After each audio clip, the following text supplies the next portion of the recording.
Black Star Network is here. Hold no punches. I'm real revolutionary right now. Support this man, Black Media. He makes sure that our stories are told. Thank you for being the voice of Black America, Roland. Stay black. I love y'all. All momentum we have now, we have to keep this going. The video looks phenomenal. See, there's a difference between Black Star Network and Black-owned media and something like CNN. You can't be Black-owned media and be scared. It's time to be smart. Bring your eyeballs home. You dig?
Folks, so that's Wednesday, May 6, 2026, coming up on Roland Martin Unfiltered, streaming live on the Black Star Network. Republicans and their war on Black America continues when Florida Democrats are now suing over the congressional map that Governor Ron DeSantis signed into law. We'll talk with the founder of the organization that filed that lawsuit. In Tennessee, they're proposing to split Shelby County, where Memphis is, into 3 congressional districts and split Nashville into 5 congressional districts. I'll talk to 2 Tennessee lawmakers about this illegal gerrymandering effort. The FBI has executed a search warrant on the offices and business of Virginia lawmaker Senator Louise Lucas, who led the state's redistricting effort.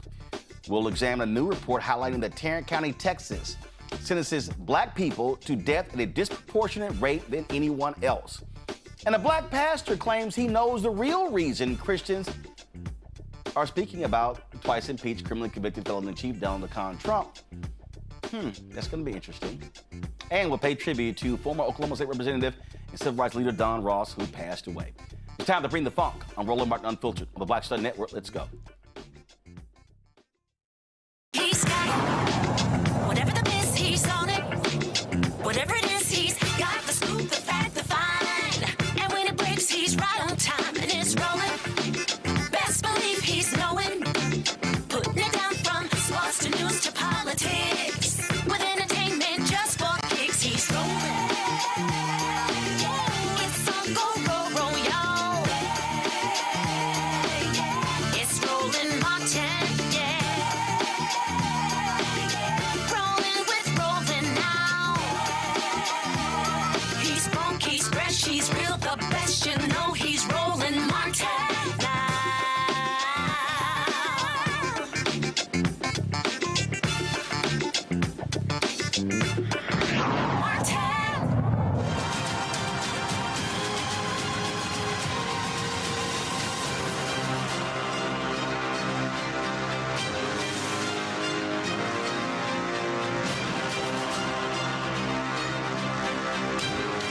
Folks, a lawsuit has been filed in Florida concerning the new congressional map signed into law by Governor Ron DeSantis. Democratic voters and African Americans, plus a voter rights organization, are challenging the map, which could potentially allow Republicans to gain up to 4 additional seats. The National Redistricting Foundation and the Alliance Law Group filed the lawsuit in Florida's Second Judicial Circuit Court on Monday. They are representing the Equal Ground Education Fund and several Democratic voters shortly after DeSantis approved the map. Jasmine Burney Clark, the founder of Equal Ground, joins us right now. Jasmine, glad to have you on the show. What is the basis of the lawsuit that y'all have found? What legal argument are y'all making? So the new congressional map that was proposed here, driven by Governor Ron DeSantis and then passed by the legislature, which they chose to go along with in a partisan fashion, it clearly violates Florida's Fair District amendments. If folks are not familiar with that, Florida is one of the most unique states in the nation where voters put on the ballot in 2010 2 amendments. The first one requires that you cannot dilute the political strength of a group of individuals based on their race. They should be able to vote for the candidate of their choice as a group. And the second one is that you cannot draw maps for partisan benefit or to benefit one party over another. And so what Ron DeSantis did was he published a map that essentially made its way onto Fox News that was red and blue, all red and a few speckles of blue. It was a clearly partisan map. It has a 86% projection that Republicans will win congressional seats this coming fall, 24 to be exact, and 4 Democratic seats. That's down from 8 original Democratic seats to 4 Democratic seats, increasing the Republicans' chances of winning those seats this fall. And so our primary basis is that it's unconstitutional. It's partisan gerrymandering. The lawsuit argues that it violates our state's fair districts amendments by being drawn to favor one political party over another. So now here's what jumps out. They're also screwing over Hispanic voters in Florida. What are they saying? Because I'll be honest, Jasmine, all I've seen so far, and maybe they're speaking, all I've seen so far are black folks who are challenging this. You know, we have residents from across the state of Florida who represent a diverse network of individuals. They aren't just black folks, they're black and brown people. There are some white individuals who are part of this lawsuit, but everyone is impacted by this lawsuit. Whether you are white, black, or brown, Democrat or Republican, you are impacted by having your voices diluted at the polls and also having our state pick its elected officials versus voters picking their elected officials. The governor made this decision in secrecy and in private without citizens to tell you who's going to represent you. And that's not the way this process should work. So the lawsuit is made up of a number of different individuals, and the work we do is in coalition with black and brown folks across the state. Now, explain to people about this Florida law you say that they have broken. When did that start? When did that go into effect? So in 2010, a citizen ballot initiative was introduced on our ballots. In order for a ballot initiative to be introduced, you have to obtain a percentage of signatures across the state of Florida, upwards of 1 million signatures, in order for them to be vetted by the Supreme Court, and then for the Supreme Court to also approve that language. And then once it makes it onto the ballot, you then have to obtain 60% or more of the vote in order to get it passed. That's more than what is required to win governor in the state of Florida. And more than 60% of voters said we want fair districts, we want these amendments. And so again, what they do is they ensure that you do not create, or the legislature does not create a map that favors one political party over another, and it does not create a map that dilutes or takes away representation from a very specific group of individuals based on the racial demographics. So that is what the amendment is. And let me also be clear, the United States Supreme Court points to Florida as an example of what other states should and could be doing to help protect them around the gerrymandering that is happening in their states, or at least that was the previous reference. We now know legislatures across the state or across the country are doing quite the opposite of what was previously recommended to them. Well, the issue that now, was the lawsuit filed in state court or federal court? It was filed in state court because the Fair Districts Amendments are here in the state of Florida. And obviously, the issue you have there is that you have a Supreme Court that is packed by Republicans. And when Ron DeSantis ignored the legislature and drew his own maps in 2022, wiping out 2 black districts, the Supreme Court allowed him to move forward with that. Yes, that is correct. I think what we really should take a look at this time around, and I've been saying this to a lot of different folks, is that I don't think all is lost. This map is a map of a projection. It is not a map of ultimate outcome. This is what Florida Republicans are projecting that they will win this fall. They will win 24 of the 28 congressional districts in this state. However, voters have an opportunity to flip those projections on their head. They have an opportunity to change the direction that Governor Ron DeSantis thinks that this election is going to go in. They have a ton of evidence and reasons why they should not be supporting a governor who has taken away their ability to elect the candidate of their choice. In addition to the fact that Florida is now in its 2nd month of unemployment below the national average under a Trump presidency, we are dealing with a housing crisis, insurance costs. We're dealing with what everyday folks and Floridians have been dealing with for a long time under this administration. My hope is that they will take those issues and concerns with them into the ballot box. And again, look at this as a projection, not a final outcome. All right, then, Jasmine Bernie Clark, we appreciate it. Thanks a lot. Thank you for having me. Bringing in my panel, Rebecca Carruthers, President and CEO of Fair Election Center out of D.C., Robert Patillo, Civil Rights Attorney, the Patillo Law Group out of Atlanta, Joy Chaney, founder of Joy Strategies out of D.C. Glad to have all 3 of you here. Robert, I'll start with you. Look, the Supreme Court is doing all they can. These 6 right-wing Supreme Court justices to do the work of Republicans. They're aiding and abetting them left and right. But the reality is you still have to abide by laws. Now, in the case of Tennessee, they're trying to actually change the law that stops them from doing mid-decade gerrymandering. And Governor Ron DeSantis has to go up against this, as the point I made to our guest. The problem here is this right-wing Supreme Court typically goes along with whatever the governor wants. You're completely correct. And the problem with the voting rights issue that we have right now is many of us have been yelling into the void for the last 25 years that this is coming. My first major action as a civil rights activist was working with Reverend Jackson as a college intern on the reauthorization of the Voting Rights Act back in 2005. And even back then, we were telling people that they are forming this phalanx meant to bring down voting rights. We told them after Shelby versus Holder, we have to pass legislation that will buttress the Voting Rights Act. We told them during the Biden administration, we have to pass the John Lewis Freedom to Vote Act right now because this is coming. Well, now it is here. And the Republicans have been working for the past 20 years, one, to stack state and local legislatures. The same way that Donald Trump interfered with the Indiana State House and State Senate primary yesterday is how we need national Democrats coming in to buttress these state and local races so we can start taking back these state houses. The same way that they have been pushing the judiciary on the federal level to stack it with young Heritage Foundation, MAGA-aligned judges, people who are 29, 30 years old, who will be on the bench, on the federal bench for the remainder of their lives. We need to be doing the exact same thing because now we're in the uphill battle. Now they're in the catbird seat and we're going to have to fight back. And the only thing that beats this is massive levels of voter mobilization.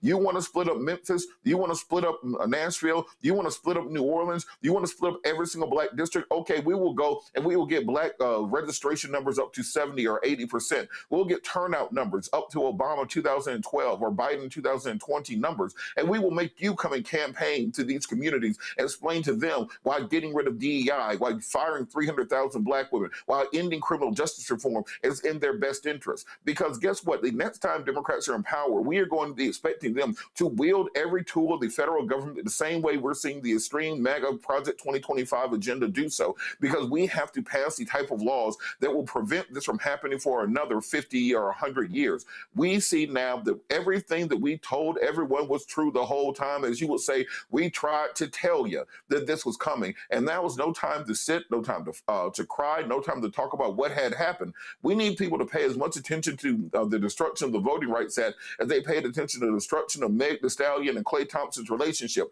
We need to have a massive social media presence, a massive media presence, and we need to be fighting right now to win in the midterms this fall, to win in 2028, and to get these laws reversed before the end of this decade. Because if we allow this to become entrenched, we will have a permanent MAGA majority at every level of government.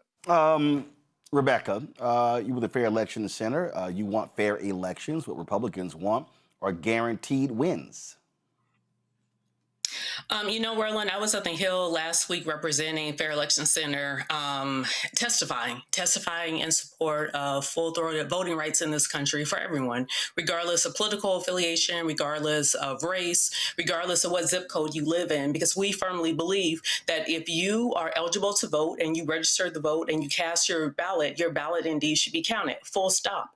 Every person in this country also want that. This is a nonpartisan issue, but what we're seeing is this is a power grab issue. Something that I also want to remind folks is remembering Rahm Emanuel's part in this and the 2010 census and redistricting effort that he led on behalf of the White House of convincing Black elected officials across the South to give up some of their parts of their district in order to grow the Democratic map. And so what happened was you saw an increase in Democratic seats across the South up and down the ballot, but you also saw a weakening or a dilution of the concentration of Black voters in those respective districts. And so as a result of that, you saw an increase, over 40% increase in CBC members across the country. So yes, that was a good thing, but at what cost?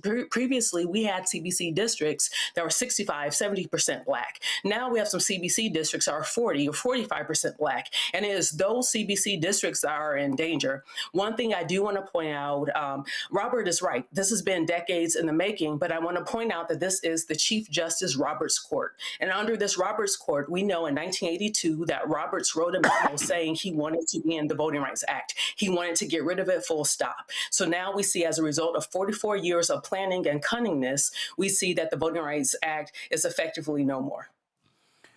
Joy, the point Rebecca made there, Cornell Belcher often talked about that in terms of how do you expand the map for Democrats, because if you do that, you lessen your Black voters in those CBC districts. But if that then then wins Democrats the House, those CBC members actually have more power than they are in the minority. What you're seeing here, though, is are Republicans who want to completely wipe all those seats out. They're not weakening. They're not weakening congressional districts. They're wiping them out. We're going to talk a little bit later about Tennessee. Again, they're trying to split Memphis into Shelby County into three congressional districts. Nashville, where they previously gerrymandered Nashville was split amongst 3 Republican districts. Now Nashville will be split among 5 Republican districts if this map goes into effect. And I just think that from the Democratic side, you have to play absolute hardball. You cannot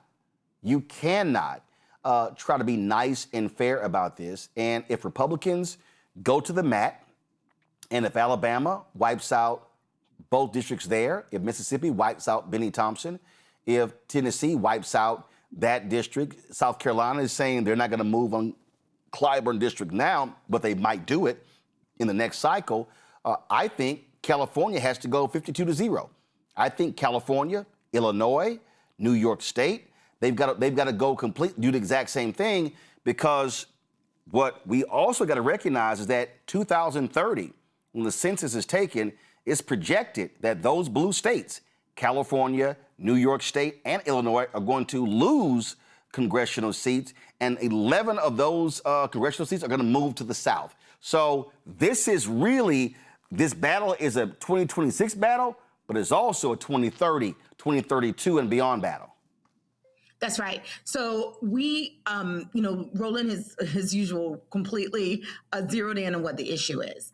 For those out there who are like me, who don't like to see this partisan gerrymandering, I'm from Florida, so I'm glad that we have the law in Florida, and I hope that the Supreme Court in Florida will uphold it. Of course, we already know that they may not, but at the very least, they have the possibility of doing so because we have a law in the books that disfavors these partisan maps and says that they are unconstitutional. That said, moving forward, we are going to have some partisan gerrymandering just to make sure we do not have a power grab that is complete by the Republican Party, which thinks it has the corner on who votes and how they vote. I'm not so sure that's correct. I'm not so sure this is going to work out for them. You made the point earlier about the fact that they might be losing some Latino districts. They might be losing some other districts that might actually have gone for them. I think that they are going to also upset some white people who may vote in a surprising way for candidates in those areas who may not look like they are always expecting. I think the CBC is making the case that there are many districts where Black people can absolutely win in majority white districts, and we cannot leave anything off the table. But what their intention is to make it impossible to have Black and Latino leaders at the CBC and the CHC at the numbers that they are now. They see that as an existential threat to them. And so that is what they're going for, and Democrats have to respond in kind. And then after that, I do think we have to look at how we got ourselves in this situation and how we get out. But if we wait, if we try to play the high road, if we try to pretend like they're not going to have census shenanigans that are going to mean that they shift more power to the South, we will never catch up. Right. They cannot win on their ideas. They have to steal the election. Yep. And we have to be willing to overcome it. All right, I got to go to a break. We come back.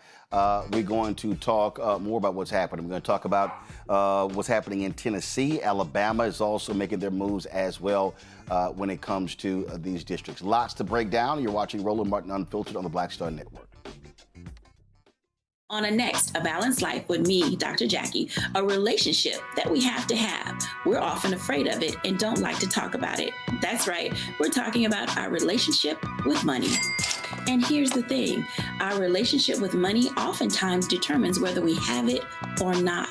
Balancing your relationship with your pocketbook, that's next on A Balanced Life with me, Dr. Jackie, here at Black Star Network.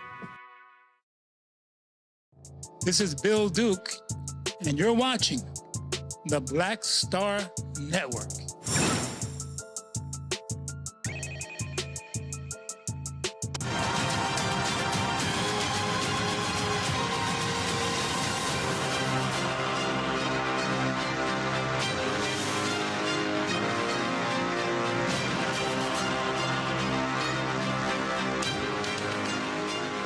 Well, the shameful, despicable Donald Trump Department of Justice continues to do what they do. This morning, the FBI raided the offices of Virginia Senate President Pro Tem Louise Lucas, the Democratic leader who played a key role in the redistricting effort there, facing allegations of corruption. The FBI executed multiple search warrants in Portsmouth, Virginia, targeting both her office and the cannabis dispensary she co-owns next door. Lucas has been a strong advocate for marijuana legalization. However, in 2022, her business was found by the Virginia Mercury to be selling Delta-9 THC, which is illegal to sell in Virginia. Additionally, many products in her store were discovered to be mislabeled. Now, Lucas is known for her combative presence on social media, where she shares memes supporting Virginia's Democratic efforts and engages in strong confrontations with Republicans, including Donald Trump and Senator Ted Cruz.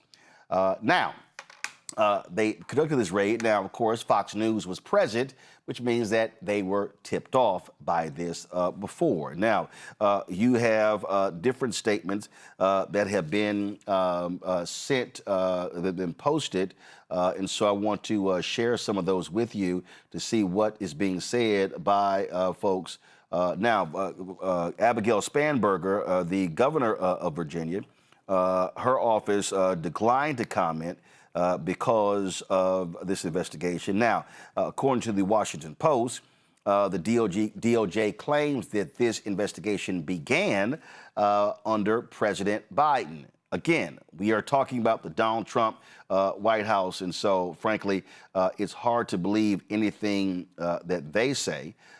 Don Scott, who is the Virginia Speaker of the House, issued this statement. Let's start with, he said, Speaker of the Virginia House of Delegates, Don Scott, released the following statement regarding today's FBI raid involving Senator Louise Lucas. Let's start with this. Senator Louise Lucas has not been charged with anything. I am deeply concerned by today's FBI raid, given the politicization of this administration, an FBI led by Kash Patel and the Justice Department run by President Donald Trump's former personal attorney. I think people should take this with a grain of salt and allow the facts to come out before jumping to conclusions. At this point, we simply do not know what this ultimately means. Right now, there is far more theatrics and speculation than actual information available to the public. It also raises important questions. How was Fox News, a national media outlet, first on the scene?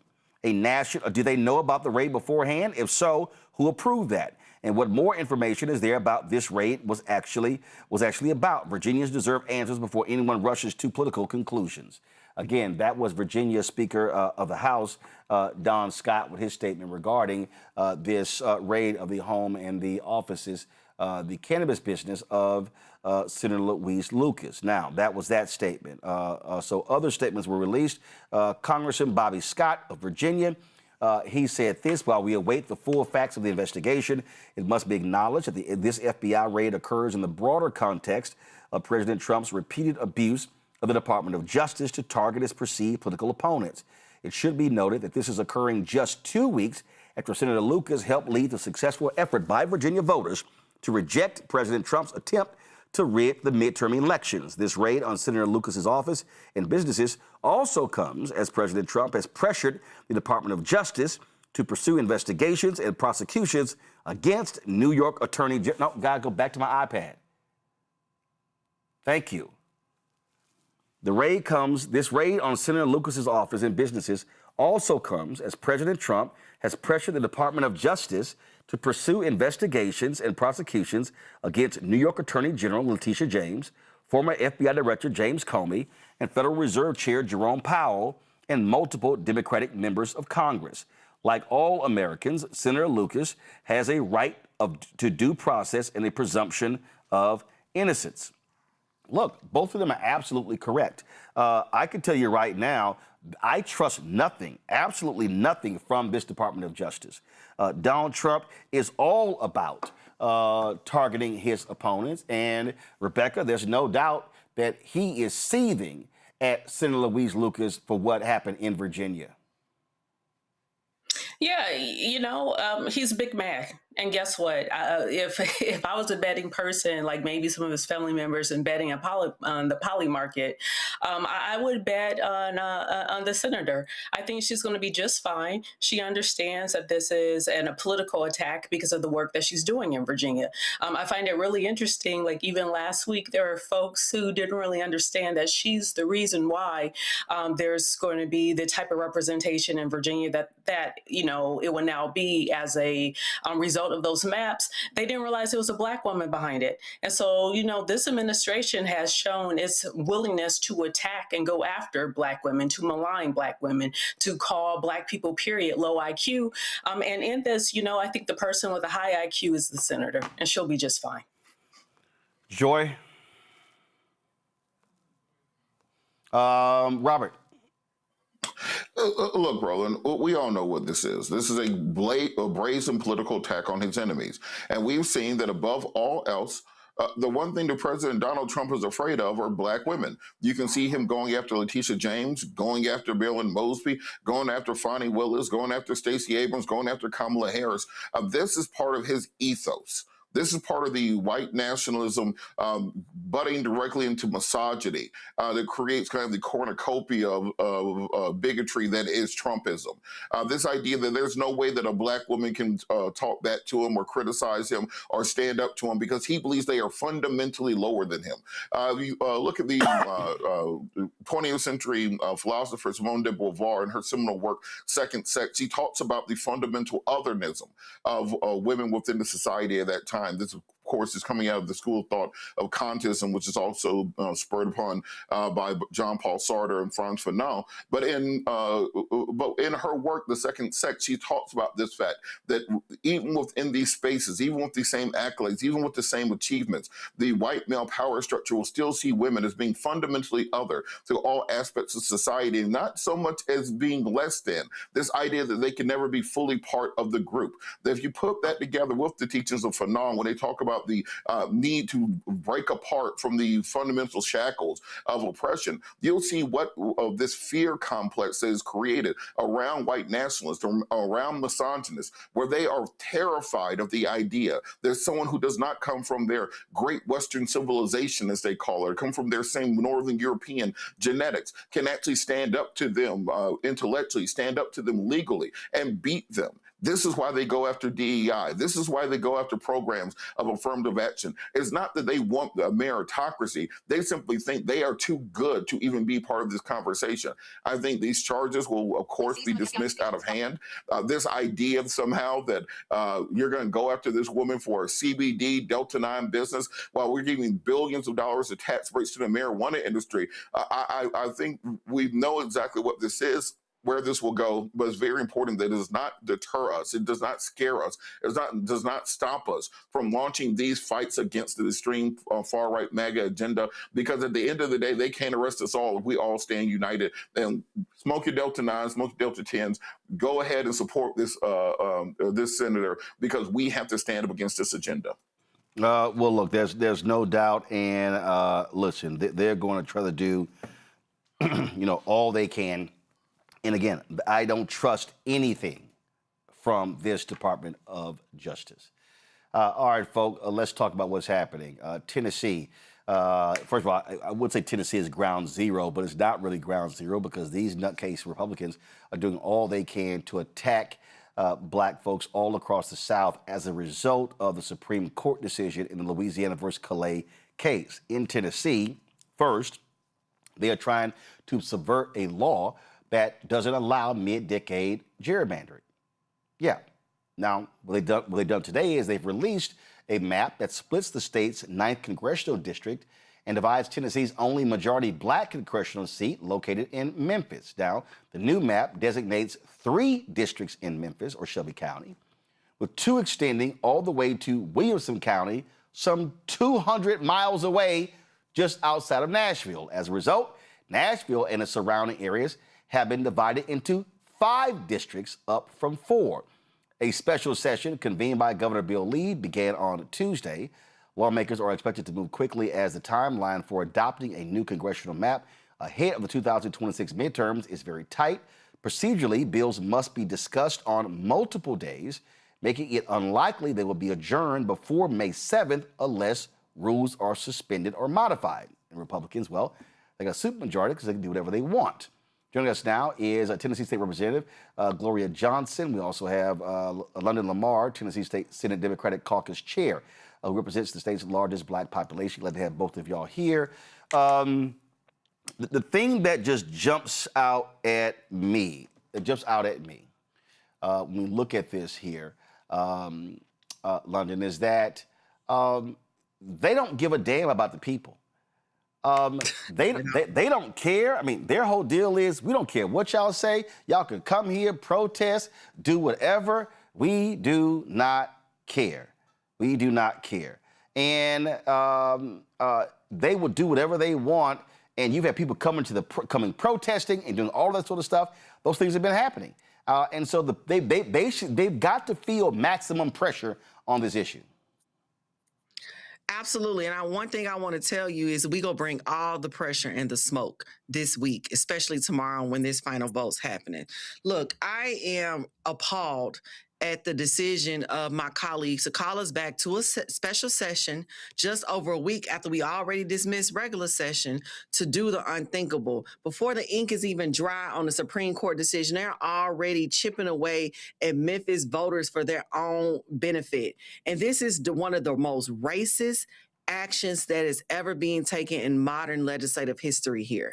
To simply act like and deny that you are stripping away a community's voting power for your own benefit is egregious.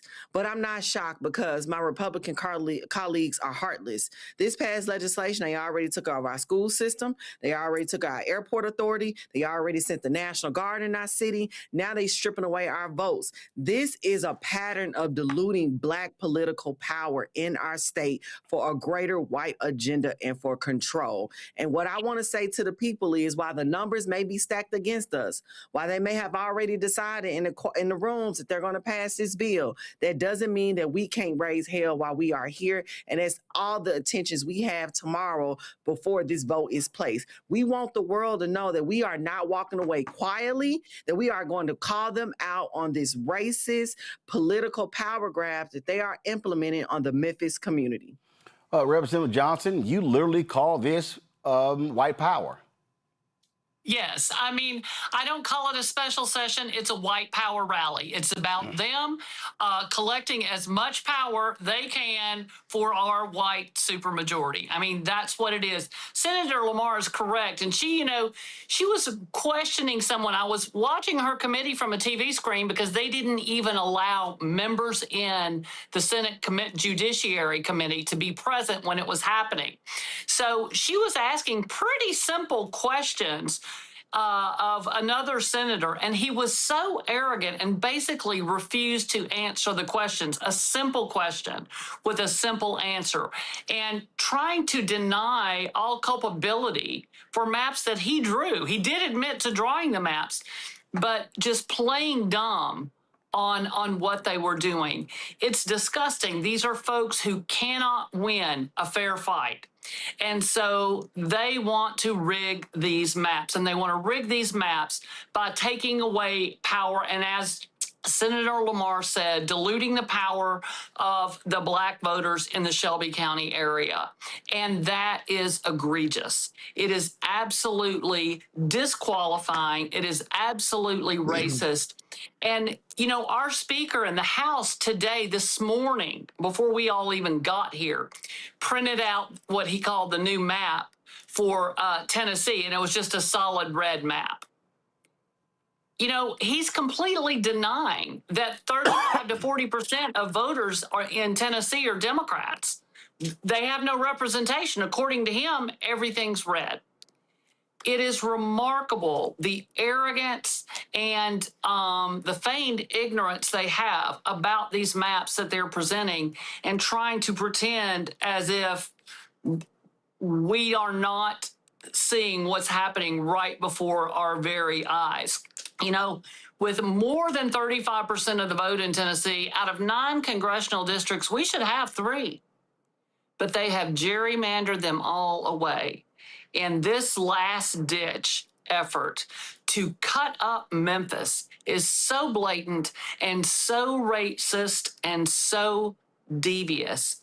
It is disgusting. It's disgusting to be in a room with these people.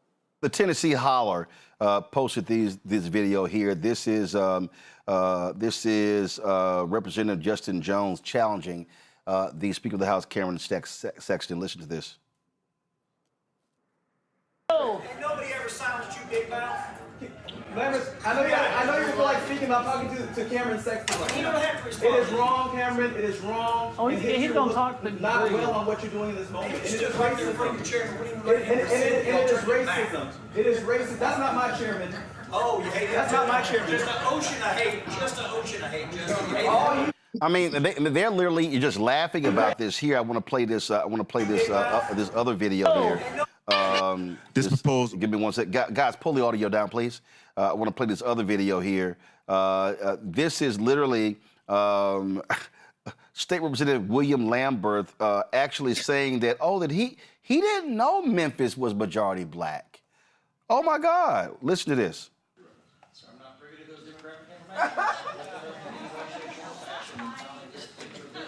It's not part of the equation on deleting the last sentence of TCA 2-16-102. This says we are allowed to enter into this conversation. Now, here's what's also strange here. First of all, I'm not privy to those demographics. Like what? Like where in the hell have you been living? Yeah. But London, explain to me this here. How does the Louisiana versus Calais case, how does that impact Tennessee? So actually, the 9th Congressional District wasn't necessarily drawn to align with the Voting Rights Act. It was drawn because that's the way it's been for over 100 years. They try to keep one community continuous. It just so happens that the people of Memphis over the years are predominantly African American. And when we exercise our vote, we are actually deciding to vote Democratic. Now, being Black doesn't obligate you to any level of political party. Let's make that very clear. The reason Black people vote Democrat in the 9th Congressional District and in the Memphis area is because the Democratic Party has aligned with the issues that they most care about. So right now, the decision shouldn't have impacted their ability to redraw the lines at all, because it's not about any of the things that they're claiming. Let me also go back to that video clip that you're just talking about. There are plenty of times Leader Lambert has known or has stated around the Black population in Memphis. So he is downright lying on the record. And in the Senate, when I asked my Senate colleague, does he know Memphis is Black? He is downright lying because he went to law school in Memphis, Tennessee. So if you actually lived in Memphis, Tennessee, you actually know Memphis is predominantly Black. So the downright lie on record and in front of people is just egregious and it's disgusting. And it's even more reason the world gets to see what the Republicans in the Tennessee General Assembly are actually doing. They are downright deliberately lying. They are trying to cut the Black vote. They are splitting this district in 3 parts with even numbers of Black representation in each, the difference of 1 or 2 points, so that they could dilute it with white voters. They're even breaking some of the law around the 14th and 15th Amendment around racial bias with this attempt. So the Republicans are going to do everything they can in front of everybody to get this done. And they don't care if it's racist. They don't care if it takes away our vote. All they want to do is basically kiss Trump's ass, and they want to do whatever he says to make sure they can try to maintain some power in Congress, because the policies that they push aren't good enough to actually win the hearts and the votes of the American people. It's disgusting. It's voter disenfranchisement, and they're going to have to answer somebody one day. And if they don't answer to us in these next couple of hours, they're going to answer to a greater power, and I feel sorry for them on that day. So Professor Sekou Franklin, Middle Tennessee State, testified, laid it out very clearly of what is at play here. Now, obviously, they don't give a damn what a Black professor has to say, but I do want to play his remarks. Here we go. This proposal is racially discriminatory, unconstitutional, and undermines the existing election administration system. First, if enacted, the proposed plan will be the most devastating attack on the Voting Rights Act, both the letter and the spirit of the law, in modern Tennessee history. Simply put, the proposal does something that we have not seen before and that has no precedent in modern America. It takes away the voting rights and meaningful political power of a cohesive jurisdiction that a majority Black voting age population resides in a city that is the same size as Boston, Las Vegas, and Baltimore. Furthermore, unlike other minority-majority districts that have been litigated in court from the early 1990s to the Calais case, the 9th District is not a politically engineered district or drawn under the mandate of a federal court order. It is an organic congressional district, naturally emerging by virtue of location, geography, and shared interests, of which its main hub of Memphis is the second most populated Black city by percentage in terms of urban municipalities in the country. The proposed plan, in other words, is Black vote dilution at an industrial scale, and it undermines the voting rights of Shelby County voters and the equal protection of them under the 14th Amendment. There is additional evidence that patterns of racial discrimination are shaping this effort to abolish the 9th District. In the last round of redistricting 4 or 5 years ago, Shelby County, I want to emphasize this, lost 1 seat in the State House of Representatives. Shelby County also lost an opportunity district or a biracial seat in the state Senate that would have given Black voters a chance to elect a candidate of their choice. And as you well know, there's a recent decision to overtake the school board. And we know that race has been front and center to congressional redistricting due to an internal leak of an email several years ago in which some opponents to racial justice and racial redistricting and civil rights openly discussed race, Memphis, and congressional redistricting. This proposal is racially... I mean, bottom line here, one, by them having a supermajority, they can do whatever they want.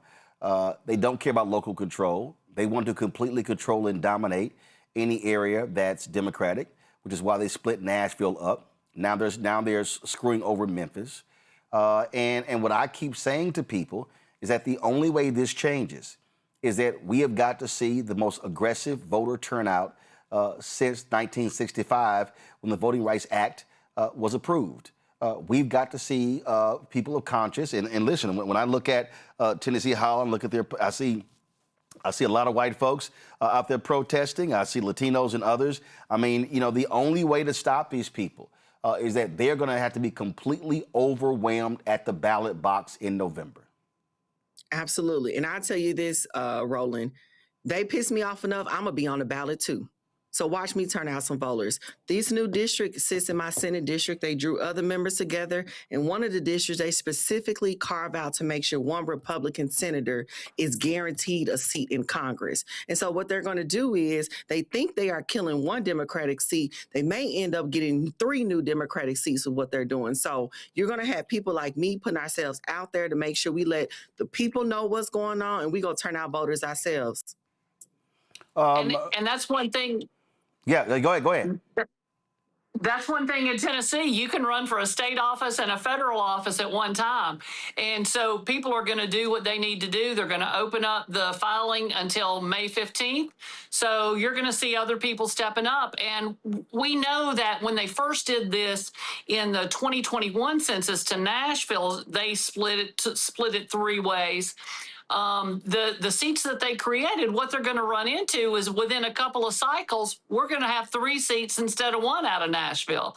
So yes, the voters are going to get out. We're going to turn out. I'm in East Tennessee, and I told folks on May Day, I said, you guys pack your cars, pack your tents. We're going to go to West Tennessee, and we're going to get out, and we're going to knock doors and make sure we get every voter out there, because we are going to show them that Tennesseans do not want to see this. The supermajority does, but even the majority of independents, Republican voters, and Democrats don't think this is fair, don't want this to happen, and not one of those Republicans asked their constituents what they wanted. But the only problem there is that what we've often seen before is that Republicans say that when it happens, but when it comes to the ballot box, they do not penalize those same individuals. Listen, those same Republicans, they were against it happening in Indiana. Well, last night, Donald Trump's preferred candidates wiped out several anti-gerrymandering Republicans in the primary there. And so that's what I just think that we have to understand that and what's going on here. And I also, and I made this point here, Senator Lamar, last couple of nights, that when I say we have to see that massive turnout, we have to see how people are being driven to the polls. I got to remind people that Tennessee, when you talk about the Nashville movement, when you talk about what took place there with Reverend James Lawson, I got a chance to interview him a few years ago when I was in Los Angeles. We talk about those SCLC workers. We talk about John Lewis and Diane Nash. Guys, pull up my iPad, please. That's Reverend Lawson I'm talking to. We talk about Diane Nash and those folks right there, and we talk about them. They were trained there in Nashville. And so you have that long history of Vanderbilt, Fisk, Meharry. And I just think that what I've been saying is that starting now, this is Freedom Summer 26. This means that in May, June, July, August, September, we are driving people, we're educating, we're enlightening, we're teaching them about what's going on. And this has to be a hardcore grassroots movement. And that means hitting the ground. That means, if this thing passes, studying these maps, seeing where the voters are, and taking these folks out. Because, yeah, I would love nothing more to see this map backfire on Republicans in Tennessee, on Republicans in Florida, on Republicans in Mississippi and the other states. Absolutely, 100%. We are already working with grassroots groups on the ground to make sure we are educating people and let them know that their voices need to be heard, the consequences of these decisions. We're hosting a town hall in 10 minutes with Stacey Abrams because the public was denied the ability to submit their own maps or have public comment on the maps that are being proposed to pass tomorrow. So we're doing everything we can to empower the people, uplift the people, and give them a voice in this process. But you're right. They are going to see people like me, Senator London Lamar, potentially be Congresswoman London Lamar, because the maps are getting bluer by diluting Memphis. Instead of allowing them to have 8 strong red districts, they are now creating 9 more blue districts because they are impacting the vote of Memphis. So this will absolutely backfire. Absolutely people are mad. Absolutely people in the rural areas are also going to vote in arms. They are just as broke. They are just as hungry. Under Trump's administration, their lives have not improved. They are losing business to the urban areas. They don't like each other. The local governments don't have no money. So the Republican Party is doing all they can, not only to try to dilute our vote as Black people, but they also doing what they're doing at the expense of their own people whose lives are freaking suck.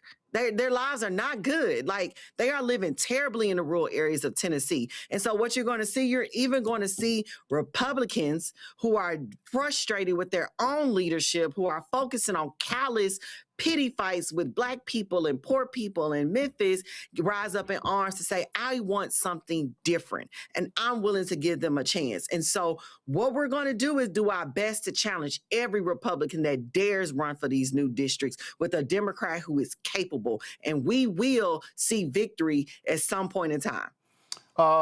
Representative Johnson, when Senator Lamar just said about that, having that town hall, this is what I have been saying. Every week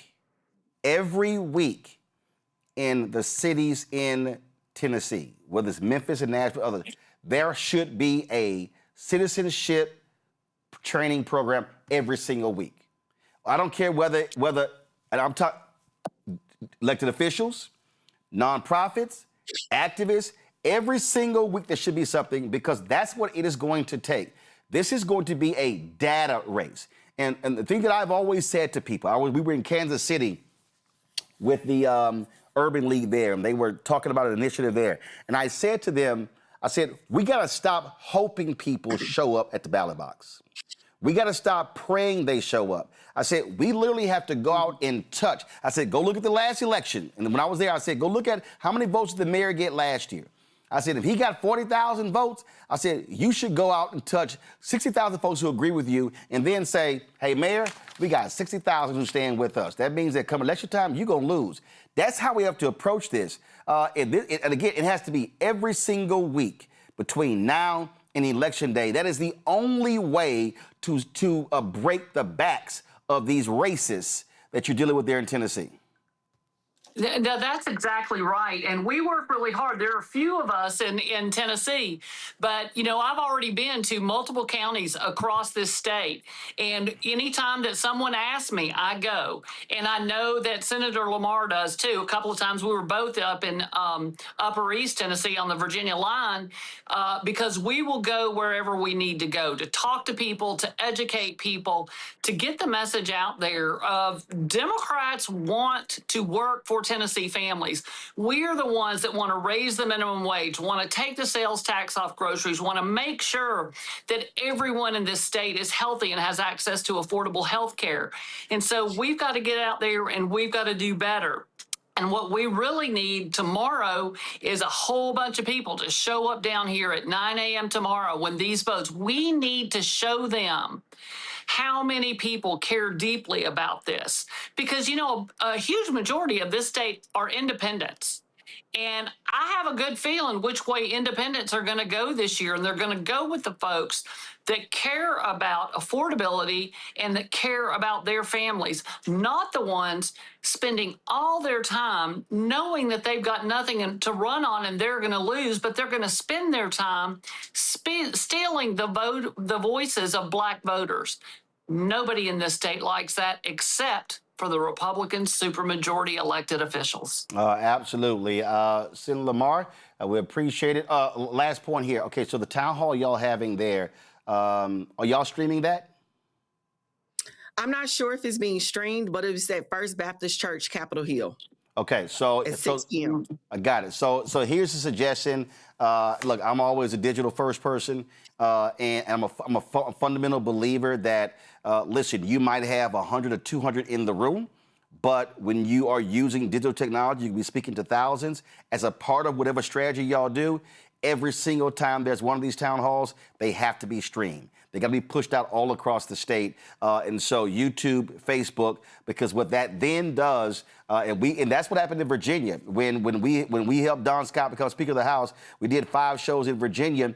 There were people who said, "Hey, I can't make it, but I saw the show," and so that's the thing. Digital has to be a huge part of this strategy to get the word out, and that's also how you bypass local media who may not show up. Absolutely, 100%. Okay. All right. I appreciate it. Thanks so much. Good luck. Thank you. I appreciate it. Rebecca, when we say, I said the other night, this is war. And you have to create a war plan, a war battle plan to defeat this. I don't want to hear thoughts and prayers. I don't want to hear, oh, my God, this is a shame. I don't want to hear, man, this ain't right. No. This is about going to war, activating ground troops to combat these thugs all across the South. You know what, Roland? I was on a radio show earlier today, and I was talking about what a post-Calais world looks like in this country in terms of dilution of Black voters' political power, Latino dilution of power as well. And the hosts start talking about, oh, you know, this is like science fiction. It's the end of the world. It's dystopian. I said, no, this is Afrofuturism. And let me remind you what I mean by Afrofuturism. My ancestors fought back the last time this happened. When we look after what happened right after the Civil War, when we started to see a rapid increase in Black representation, especially across the South, and we started to see U.S. senators and state senators and local elected officials who were voted into office after the end of slavery, we then saw by like 1883, the Supreme Court said, no, we're going to roll all of this back because we can't have Black political power. We can't have Black people in this country making determinations on things that also impact white residents in this country. And it took about 80, 90 years until the civil rights movement for those, for many of those regressions to become undone. And here's the thing, we don't have 80 to 90 years under this type of Jim Crow. We don't have 80 to 90 years to wait. And the reason why I say it's Afrofuturism is because we're looking at back to see what happened last time. And we're preparing for our future now because we're not going to do this for generation after generation after generation. But people have to get ready to suit up, get in the fight, because now it's go time. And people have to really understand that. During this last segment, Roland, I was looking at voters, registered voters in Tennessee. So I pulled up the 2024 numbers. And what I saw that there was close to 4.7 million people registered in Tennessee in 2024. And guess what? Only 3 million showed up to vote. That's 1.7 million that stayed home. So even as we see with these new districts in Tennessee that are likely to go into effect for the midterms, there's well over 1.5 million people in the state of Tennessee who need to show up, who did not show up in 2024. And of course, all of those who showed up in 2024, especially those who actually support democracy in this country and support the right to vote in this country, we need you to show up. I don't care that it's a midterm. I don't care that it's not sexy because there isn't a presidential line on your ballot this fall. You have to show up. Robert, everything that we're seeing, I predicted in White Fear. Every single thing that we're seeing. And, you know, when these things happen, I saw some comments of people were like, man, you know what? It's a shame that, you know, we don't have Reverend Jackson. Mm-hmm. And, well, guess what? We don't have Reverend Jackson. We don't have Reverend Lawson. We don't have James Orange. We don't have Septima Clark. We don't have Fannie Lou Hamer. And so what I have long said to this generation of black people, this generation of black Gen X people and millennials and Gen Z and Gen Alpha, that if 30 years from now, we are still calling out Reverend Jackson, Reverend Lawson, Septima Clark, Constance Baker Motley, Thurgood Marshall, that means that this generation of black people weren't shit. That this generation of black people, when we were facing what we're facing right now, did not rise up and stand up and swing as hard as we can. And so I don't want to hear these people whining and complaining on social media. I'm saying what, as Joe Manchin always would say, what are you going to do about it? And that's really where we are. This is an existential threat. Today's Republican Party is an existential threat to the future of black America. That means folks' children and grandchildren and great-grandchildren that are not even born yet. And so if this generation doesn't stand up in totality, then it's not going to happen. Look, these are the times which try men's souls, essentially, when we're dealing with this fight. We are on course to be the first generation of black folks to take a step backwards for our people. We had a continuous incline for about 150 years, stepping off of the plantations, fighting back through Jim Crow, establishing the simple personhood, then citizenship, then the right to vote, building black businesses, creating a black middle class, putting together the legal framework that ascended us all the way to the presidency, to record numbers in the Congressional Black Caucus, CEOs across the board. And then we took that moment for granted and we dropped the baton. And if you look at where we are currently, the most striking part of all of this is the mass silence that we're seeing in media, the mass silence that we're seeing from our intellectuals, from our people who have these large followings, people who are our celebrity class. Because even if you think back to when Malcolm X was discussing the fact that Robert, I got to give you 10 more seconds. I got to get to George, and I got to go to my next guest. So please go. Well, the point is that we need to have our people know that they are in the middle of a fight already and that they are losing. Yep. And if they don't know they're fighting, they don't know who to save. Got it. Joy, go. Let me just say, the only thing I've been thinking about is how's the Democratic Party going to respond? I have not heard enough from them, which is why people are frustrated with Democrats. It is go time. It is fight time. I'm hearing from all of our civil rights groups. What I have not heard from is the party that's ultimately being attacked here as well, right? So that is what we've got to see them fight. And we also need to see that they are going to back Black members. So that's the D-TRIP, the DSCC. How are they going to invest in Black members? How are they going to invest in Black members and Latino members and Asian American members who may be running in majority white districts? Look, because we're going to have to, if we want to keep our representation, if we want to keep Black people in office, right, we're also going to have to be saying in those districts that remain, listen, how are we being represented there? Listen, Democratic Party, where are you? Here's the whole deal. Okay, first of all, right now, this is not Democratic Party conversation right now. This is a legal battle because, first of all, you don't know what you're going to be facing until the maps actually get passed or not. So you don't know that. What I'm saying is, I don't give a shit what they're doing. I'm talking to Black people, and one of the Black folks who is fighting, who is battling, and they have been doing the work. NAACP Legal Defense Fund, their leaders, Janae Nelson, she joins us right now. She tweeted this today, and she said, breaking, SCOTUS just denied our motion to recall the judgment in Louisiana versus Calais, which the court transmitted prematurely and in contravention of the procedural rules that typically affords litigants 25 days to request a rehearing of a case that was wrongly decided. Janae, they also lied. Sam Alito literally lied, in which you pointed it out, when they said, oh, no, well, these folks, they haven't even shown any interest in appealing. Listen, sometimes you got to laugh to keep from doing some other things that are not as productive. So listen, the court has already shown itself to be as complicit in this hostile takeover of our democracy as every other institution, sadly. There's really no way to excuse this decision. And what you saw most recently in this order that suggests that the Robinson appellants did not indicate that we would see. Yeah, it's right here. Go to my iPad. Go to my iPad while she's talking. Y'all see it highlighted. Yeah, Go ahead. Read what we said in the second sentence of our reply. Here the court is saying, while the Robinson appellants oppose it, they have not expressed any intent to ask this court to reconsider its judgment.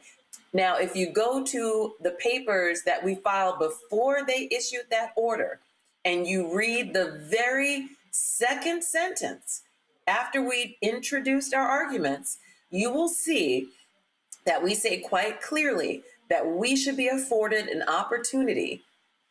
Right here, this court should afford appellants the opportunity to consider seeking rehearing in the ordinary course, which is 25 days from the date of the decision. We got the decision last Wednesday. It is just 1 week fresh today. But they were insistent, Janae. They were insistent on Louisiana. Y'all go. Even though Purcell, which they've been abiding by, which they used against Alabama 3 years ago, and Louisiana, now all of a sudden, no. They got to go. They got to have time to go right now. That's right. In an election where they had already mailed out ballots to military personnel and others early in April, and at the time that the election was stopped and canceled, there had already been 42,000 votes cast. So what we're talking about here is hypocrisy. Let's just call it what it is. It's hypocrisy. It's complicity. It's frankly a crime against our Constitution. And when we try to rationalize it and we try to make it make sense within the rules, we are doing ourselves a disservice. What we're up against are a number of lawless actors, and we have to do exactly what our ancestors did, what my founder did, Thurgood Marshall, and the incredible lawyers and clients who got rid of racial segregation, and that is to be as ingenious as we can possibly be to use those very rules and those very tools against lawless institutions. And it's not going to be easy because the landscape has changed dramatically. We're dealing with mis and disinformation. We're dealing with algorithms that blinker your understanding of the world. We're dealing with people who don't understand truth from lies, and a resurgence of white supremacy amid a generation of people who don't really understand how far this country has come and what Black people in particular have delivered to this country. All that people enjoy, the music, the culture, the freedoms, the rights, the protections came from the civil rights movement, came from Black culture and other cultures that we opened the door to have become part of the mosaic of this populace. Sadly, we are at a crossroads, and right now it is incumbent upon all of us, and not just those of us who are going to be most acutely harmed, but every single American who believes in this fantasy of America. It is being ripped apart, and we have got to stand up and rise up as a people. I mean, look, Thurgood Marshall and the lawyers in that era, they had to deal with racist judges. They had to deal with folks along those lines. But you also had judges who truly believed in the law and executed the law. When I think about that book on those Fifth Circuit judges, but by Bass, and we talked about that. This is different. I mean, we are literally watching individuals just make up stuff as they go along. I mean, that's what is absolutely insane here. I mean, to sit here and I kept reminding people that they made this decision regarding a second congressional seat in Louisiana, which is the one that they allowed to go forth just 3 years ago. I mean, that case went to the Supreme Court. And correct. We won that case. Right. We won. And it's like we won that case. Like it went to them and they were like, yeah, bottom line is, yep, we agree with what the lower court. Then it went back and the Fifth Circuit tried to do another little game and they tried to send it back. No, we already ruled on that. And now to come back with this decision, and then now to say, Louisiana, hurry up. Oh, it is so important. Alito, they have to be allowed to redraw right now. When not only, Janae, did they send out ballots were returned. Some 80,000 ballots had already been cast in the election, and the governor goes, oh no, we're going to sit the House, the election, the rest will go forward. We're just going to carve this one out. And you're like, I'm sorry, but my ballot has the House races on here. What the hell? Listen, that's what I'm saying. We are up against absolute lawlessness. And I just want everyone to stop for a moment and think about what was the major intervening event from 2023 when we won Allen versus Milligan, when Chief Justice Roberts himself wrote the majority opinion, the 5-4 decision there, and he wrote so eloquently and poetically that without Section 2, the 15th Amendment, which is the amendment that gave Black people the right to vote, that the 15th Amendment is a mere parchment promise. So beautifully put. What happened in between 2023 and 2026? I'll tell you, a presidential election where we have a tyrant who has put fear in the hearts of anyone within his reach, except those people who never feared him from the beginning.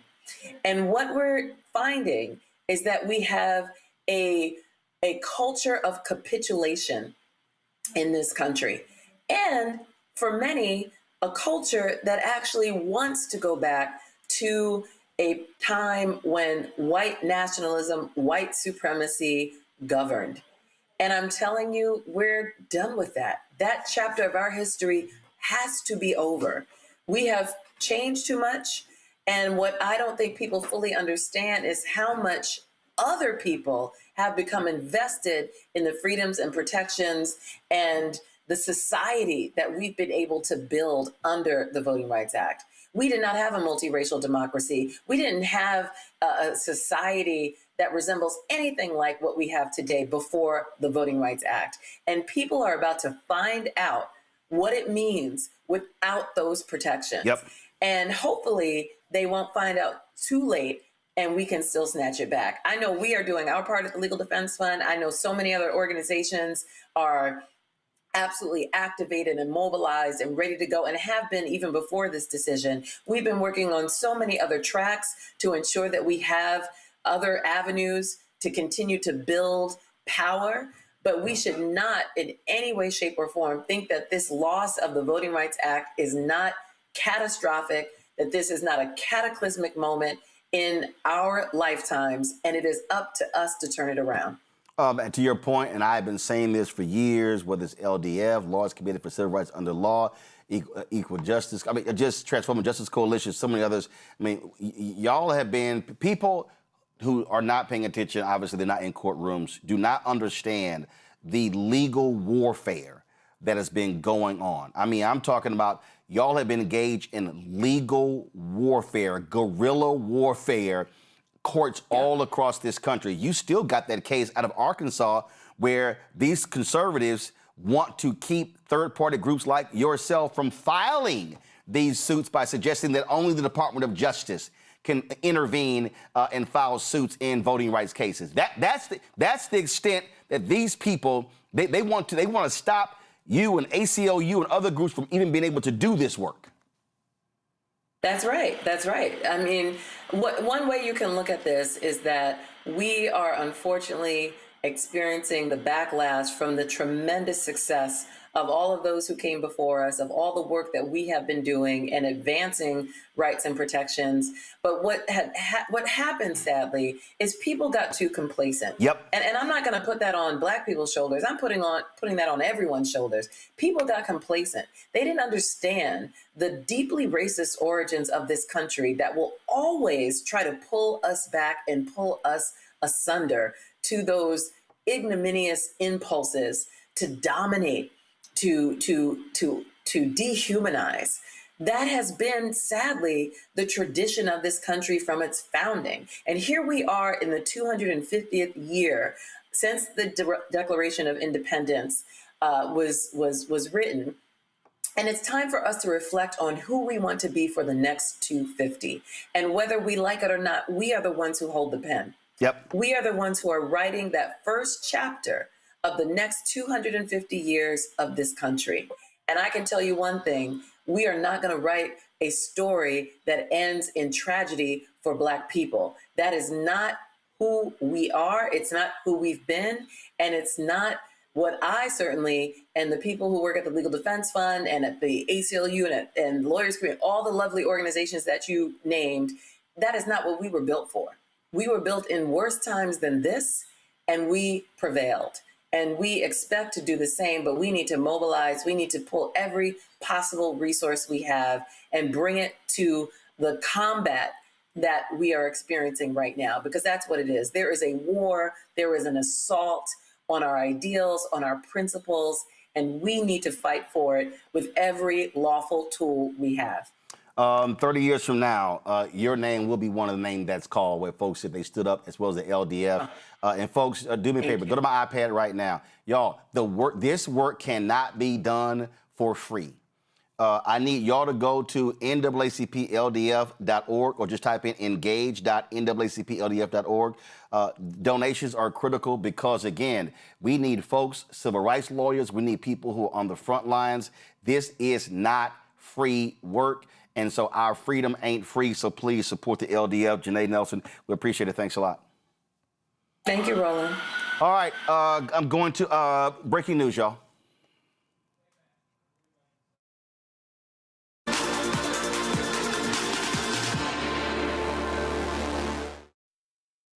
Folks, this just in. Senator Louise Lucas posted this on her social media. She said, quote, this is regarding the FBI raid on her home office as well as her cannabis business. She said, today's actions by federal agents are about far more than one state senator. They are about power and who is allowed to use it on behalf of the people. What we saw fits a clear pattern for this administration. When challenged, they try to intimidate and silence the voices who stand up to them. Just 2 weeks ago, Virginians sent a powerful message when they voted to stop Trump's scheme to manipulate the 2026 midterm elections. Voters across this Commonwealth made clear that power belongs with the people, not with politicians who try to take power away from them. I was proud to help lead that effort, and I have never been afraid to stand up to Donald Trump or anyone else that has tried to undermine our democracy. I am deeply grateful for the love and support of my family and friends and for the many colleagues and constituents who have reached out in recent hours. I will have more to say in the days ahead, but know this, I am not backing down, and I will keep fighting for the people of Portsmouth and the Commonwealth of Virginia. That was a statement, folks, that's posted on her social media account for Virginia State Senator Louise Lucas after today's Donald Trump DOJ FBI raid on her home and cannabis business located next door. All right, got to go to a break, quick break. We come back, we're going to talk about how Tarrant County, the last large red county in Texas, how they disproportionately sentence Black people to death in that state, on top of the fact that the number of people who are dying in Tarrant County jails because they're MAGA sheriff. On top of that, the MAGA district attorney there is still trying to put Crystal Mason in jail for trying to vote some 9 years ago. Elections are happening in Tarrant County. Folks, Black folks, we should be leading the fight to oust those folks from office. We're going to talk about the death penalty issue next. Roland Martin Unfiltered on the Black Star Network. Support the work that we do, folks. Like I said with the LDF, our work ain't free. And so support the work that we do. Join our Bring the Funk fan club. Our goal is to get 20,000 of our fans contributing on average $50 each a year. That's $4.19 a month, 13 cents a day. You help fund this show, the 5 other shows on the Black Star Network, the other shows we want to launch. But guess what? It ain't going to happen because we ain't got billionaires and millionaires sending us checks. It ain't going to happen unless y'all support us as well. So if you want to support this show, do me a favor. Cash App, use the Stripe QR code. Cash App changed their rules so we had to cancel our account. But if you want to contribute via Cash App, use the Stripe QR code. Click the Cash App button to continue to contribute. It's also for credit cards. Checks in money order. Make it payable to Roland Martin Unfiltered. P.O. Box 57196, Washington, D.C. 2003 7-0196. PayPal's R Martin Unfiltered, Venmo RM Unfiltered, Zelle, Roland at RolandSMartin.com, Roland at RolandMartinUnfiltered.com. And if you want to go as all in one place, all you got to do simply just go to blackstarnetwork.com. Go to blackstarnetwork.com, and then you have all the ways. Come on, go to my iPad. All the ways to contribute. Just go to blackstarnetwork.com. It's right there, all on the website. We'll be right back. I'm Brittany Noble, Midwest-born, HBCU educated with experience in newsrooms across the country. Well, I've teamed up with Roland Martin to bring to you The Breakdown. This isn't just news. It's our stories, our voice, our community. Join me for The Breakdown, Monday through Friday at midday, only on the Black Star Network. How you doing? I'm Mark Curry, and you're watching the Black Star Network. That's why I got these glasses on, because that black star is bright.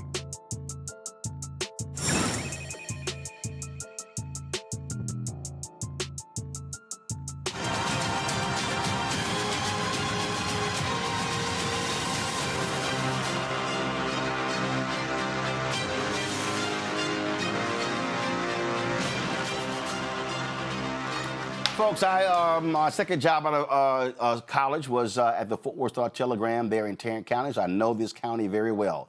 And a new report reveals that this county is exhibiting excessive use of the death penalty, with death sentences predominantly pursued against people of color. The report, called an extreme outlier, race and the death penalty in Tarrant County, the third largest county in Texas, was published by the Texas Defender Service. It reveals that 92% of the death sentences sought by Tarrant County prosecutors since 2012 have been against racial and ethnic minorities, even though 40% of Tarrant County's population is white. Estelle Hebron-Jones, the director of special projects for the Texas Defender Service, joins us right now. Estelle, glad to have you here. So when we talk about these 92%, okay, that's a percentage. And so how many cases where there were white defendants, and how many of those cases, how many actually got the death penalty? Well, let me back up and thank you for having me. So our report, outlines how the death penalty is used in Tarrant County, even compared to Texas, the rest of the state, just in a way that is extreme. It has 7% of the population of Texas, but over 20% of all the death penalty trials since 2020 have come from Tarrant, and almost entirely against people of color.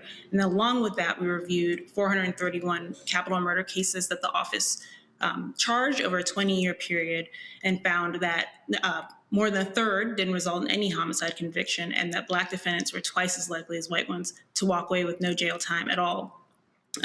We looked at a period starting from 2012 to look at the capital cases that had taken place, and there were 13. 12 of the 13 were people from racial or ethnic minorities. And so there it's overwhelmingly clear that the death penalty is impacting people of color, but in particular Black people, in a way that you can't really ignore that pattern. And so when we look at this here, so are they simply not pursuing death penalty largely against white defendants? Yes, when it comes down to it, that's the result. So when we looked at that broader period of 20 years, where we looked at those 431 cases, people from different ethnicities and races are included in that. And so, for example, if I take people who charged with capital murder in the course of a robbery, a third of those people were white. But when it comes to who actually ended up going to trial, all of them were Black. And so, that's, a lot of people would look at this and say, okay, don't these disparities reflect who's committing these offenses? And so we asked that question, and the data answers it. So something like that, with a third of the people who are charged with robbery are white, but then in the end, you don't see that. It's not crime patterns, that's charging patterns. And the capital murder statute, it's broad, it covers a wide range of conduct. But because of that discretion, it allows there to be these kinds of disparate outcomes in the capital cases that we were reviewing. I mean, it's fascinating when you look at this, and it goes to show you what's going on. And let's be clear, this is the same district attorney. Matter of fact, let me just go ahead and pull this up because when you talk about this office, one, it is important to note that Tarrant County, third largest county in the state, it also is the last red county in terms of Harris County, Houston, Dallas County, Dallas, Bexar County, Austin, Bexar County, San Antonio, Travis County, Austin. Those are blue counties. Phil Sorrells is the longtime district attorney there in Tarrant County. This is who he is. This is the man who is leading that office and making those decisions. And Estelle, what I also, again, we've been covering this here, the MAGA sheriff there in Tarrant County. They have an exorbitant number of jail deaths in Tarrant County that they've done nothing about. Then, of course, this is the same county where they gerrymandered Elisa Simmons out of her seat. She's now running for Tarrant County judge. That leader, Tim Clark, is crazy as well. And this same DA, show it again, y'all, Phil Sorrells, this man is 9 years later, he's still trying to put Crystal Mason in jail for casting a ballot in an election. 9 years. That goes to show you the mentality of the people who are leading the district attorney's office there in Tarrant County. Since y'all published this, what's been the reaction from others? Are they picking the story up? Is it causing people to raise questions? What's going on? Yes. So, in putting together the report, we did talk to various people involved in the community in Tarrant and Fort Worth who, when we talked to them about our findings, they were not surprised, but seeing the actual numbers really disgusted a lot of people. Phil Sorrells, he's been active in Tarrant County judicial system for a long time, but in 2023, that's when he was sworn in as the DA there. I'm aware of the jail deaths. And so kind of all these things coming up at the same time have really gotten people motivated and talking more about this. And so we've had a lot of interest from different news outlets. Tomorrow, actually, in Fort Worth, we're going to be having a press conference outside of the old courthouse there. We've been having a lot of conversations with faith leaders in the Fort Worth Tarrant community, and they'll be there with us. And then, we sent a copy of the report to the DA by email. He did not respond to us individually. We reached out with the report and offered to have a conversation about our findings there. So he didn't respond to it directly, but I did an interview with the Fort Worth Star-Telegram, and he did offer a statement in response to that. So, so he's aware of these, but in that statement, to pull up what he said, he mentioned that they do not take, but he doesn't know the race of the defendant in making decisions about capital charges. And his job is to seek justice and give voice to the victims.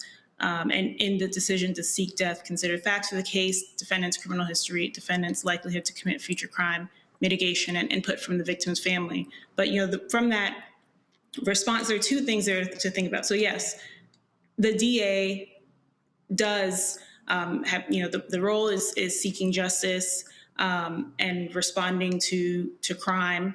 But the other part of it is about maintaining integrity in the judicial system. And so with the patterns we found, that calls into question whether that is being maintained.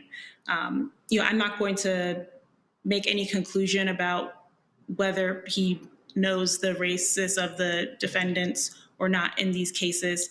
But he mentions, mitigation and the victim's family, taking that into consideration. And those are two things that race is very much implicated in. And it would be great to have the opportunity to talk to him and his team about that and educate his team about that. Because when you look at capital punishment and who is most affected, when you in terms of the actual receiving the death penalty, it's been shown in multiple studies in other diverse states like California, Ohio, Georgia, that the race of the victim does play a role in whether a DA decides to seek death in a case. So, so even though he may not agree with our findings, I think that there's still obviously places in which he could maybe examine whether race is influencing those decisions. We know that people don't like to be called racist, and that's not what we're saying. We're saying that the office's practices produce racially disparate outcomes that can't be explained by anything other than race. If 12 of the last 13 people that the office has tried to execute are all people of color, if all the people who've been acquitted of capital murder by a Tarrant County jury were Black, that it, again, is indicative of how Black people are impacted disparately. That's whether it's conscious bias, unconscious bias. That's the record is there, the pattern is there, and that's what demands a response. And so it's really about, we and other and members of the community want to see that he needs to earn the public trust there, and that's definitely not there. Okay, well, yeah, I'm not gonna call him racist. I'm gonna call him full of shit. All right, let me go to my panel. Robert, you first. So on this, what is kind of the broad-based actions that the community can take to have input on this? But clearly, the evidence is there. Clearly, you've been able to bring attention to this. But what do people who are in the community do? They want to make a difference in this. Yeah, no, that's a great question. I think one thing is continuing to be active in local politics, continuing to people always ask, what can I do? It's like when you receive a jury summons, don't try and get out of it. But both in Tarrant and any other place, what people can do is request information from the county. So a lot of what we got is, or actually pretty much everything is based on public record or things that are available or that the public can request. You can do your own Public Information Act requests. It's not always I think it's made out to seem that it's very burdensome to do, but a lot of times you search the agency plus, Public Information Act or PIA, and you'll find a page or an email where simply you send that request for the information you want. We do have a couple of recommendations that involve really just more transparency on the part of the DA, and then some possible collaboration with the commissioner's court, who, they are involved in budgeting and planning for the city. So people can also attend those meetings and voice their concerns and that they want action taken to address what's going on and to kind of audit what the DA is doing. Rebecca. So if in Tarrant County they're saying that they are colorblind, they don't see race, what exactly is the criterion that they use in order to determine which cases will become capital cases? Yeah, and that's exactly the question that we want answered. Again, the DAs, they have discretion. That is part of the job. But from what we've done, we've been able to show that discretion is producing these disparate outcomes based on race.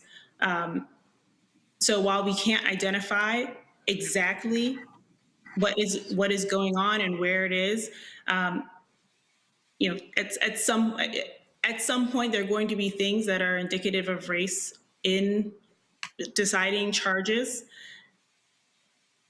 It really calls into question, okay, if you are colorblind, in that, again, explain or at least be curious about why these are the outcomes. If that were if it were my responsibility and somebody informed me that the work I was doing was resulting in harming certain groups of my community, I would want to investigate that. Joy. So if we had a Justice Department and a Civil Rights Division that was really doing their job, what kinds of, engagements could they do on this? What kind of interventions? And is it still a possibility 2 to 3 years from now when we might have a different electoral outcome, a different person in the White House, a different person leading the Department of Justice? Yeah, I'm not sure I don't want to speak on something that I'm not certain about, but for us in Texas, the capital murder statute already exists, and so this really again is about the decision making of DAs. And what Tarrant is doing differently than other counties in Texas actually is using that burglary or robbery aggravator to make something capital. So, whether to have the death penalty, that's a whole other conversation. But perhaps, yes, if there is a different leadership federally that could have an impact on what's going on, it's unlikely. One of the things that affects investigation, I guess, more what I'm looking for. Yeah, like could we have an investigation into this and the disparate impact on communities of color, intentional or not? Let someone else decide that. I mean, I feel like that's the, from a federal perspective, that's the kind of intervention, that's the kind of evaluation that we'd be looking for the Justice Department to do, because we know it's not going to necessarily come from Texas. Yeah, the problem though, or one of the problems is that legally, so there's a case, McCluskey v. Kemp, where what was presented to the Supreme Court was there are all these disparate outcomes based on race with respect to the death penalty. This is a problem. The court, 5-4, said, actually, no, this is not a problem. So it is kind of up to us in our states, in our counties, to really take control of that, because constitutionally, there's not much we can work with. But yeah, perhaps a different Department of Justice could be interested in looking at what's going on, especially with Tarrant. It is acting differently than the other counties in Texas, and that's pretty clear. Well, I'm going to say it. You don't have to say it. The reality is a Democrat Department of Justice will look at it differently, because there was an investigation of the jail conditions in the Tarrant County jail under Biden, Harris, under Christian Clark, who was the head of the Civil Rights Division. Yeah, that was all wiped away when Trump went there. So, yeah, I think it absolutely will be a different look. Estelle, where can people go to actually see the report? So you can go to our website, texasdefender.org. Search, on our homepage, you can see a link to it, but also under that resources menu, there is a link to the page about the report. And if you are in Fort Worth, tomorrow at noon at the Old Tarrant County Courthouse, we will be there with faith leaders and other community leaders to discuss their responses to the findings of the report. Okay. All right. We appreciate it. Thanks a lot. Thank you. All right. Let me thank my panel for being with us. Let me thank Joy, Rebecca, and Robert. I really appreciate y'all insight on today. Appreciate it. Thanks so much. Folks, right now, Black Star Network headlines with Brittany Noble. The Department of Justice recently requested the names and contact information of every election worker in Fulton County, Georgia, who was involved in the 2020 election. This request was disclosed in court filings this week. The Fulton County Board of Registrations and Elections is now seeking a federal court in Atlanta to quash the grand jury subpoena issued by federal agents. The subpoena demands the names, addresses, phone numbers, and email addresses of any staff member who worked during the 2020 election. Attorneys representing Fulton County officials argue that the purpose of the subpoena is to target, harass, and punish the president's perceived political opponents. A recently removed black sheriff from St. Louis is asking a federal judge to dismiss criminal charges against him, claiming that the case is motivated by political bias. Former St. Louis Sheriff Alfred Montgomery filed a motion seeking the dismissal of charges related to handcuffing of Deputy Commissioner Tammy Ross from the City Justice Center. Montgomery is accused of tampering with and retaliating against witnesses connected to the incident that occurred back in February of last year. His attorneys argue that prosecutors relied on false testimony from the grand jury, improperly reviewed privileged emails from his attorney, and targeted Montgomery after he refused to resign amid efforts to remove him from office. In contrast, prosecutors assert that they have evidence showing that Montgomery abused his official authority. These motions come just days after Judge Steve Mayer removed Montgomery from his position. And the white mother has been arrested in Fort Myers, Florida, after being accused of attacking a 13-year-old black football player during a youth game. A viral video of the incident has sparked outrage online, with many questioning just how an adult could physically assault a child in such a setting. That incident took place during a game for the Southwest Florida Panthers youth football team. 34-year-old Renee Lambert is accused of repeatedly hitting the player. She told the police that she was defending herself after being struck with a helmet, but officials discovered that this claim was false. Video shows players from both teams getting into a scuffle with referees blowing their whistles. Lambert allegedly runs onto the field and appears to kick a player while he's on the ground, prompting several adults to rush in to intervene. Lambert now faces charges of cruelty toward a child and resisting an officer. Parents say this was not the first time that tensions escalated at a game involving her. She was recorded in a heated moment days earlier at a different event. The Fort Myers Youth Football Organization has permanently banned Lambert from all events and activities there. Residents in a historically black neighborhood in Indianapolis are opposing a proposed data center development. On Monday, the City County Council unanimously passed a resolution calling for a temporary halt on new data center projects in the Martindale-Brightwood community. Their objective is to pause data center projects in Marion County until May of next year. Proposal 158, introduced by White Councilor Jesse Brown, advocates for a moratorium while the city studies the potential impacts these facilities could have on local neighborhoods. Brown has expressed significant concerns regarding how data centers could affect the local power grid, water infrastructure, and even residents' quality of life, citing issues such as noise and environmental impacts. Currently, many of these concerns are not specifically regulated, and the Department of Metropolitan Development is still drafting a new special use district known as SU-47. It would establish oversight and regulations for future data center developments in Indianapolis. This proposal seeks to prevent developers from taking advantage of outdated industrial zoning rules that could facilitate the construction of the data centers. And Donald Trump has once again threatened to bomb Iran, this time stating he would do so at a much higher level and intensity if the country does not reopen the Strait of Hormuz. This strait is one of the world's most critical shipping routes for oil and natural gas. The warning comes as tensions rise in the Middle East and growing concerns about the impact on global fuel prices and the cost of living. According to Axios, the White House believes that it may be close to reaching a possible agreement with Iran and expects a response within the next 48 hours.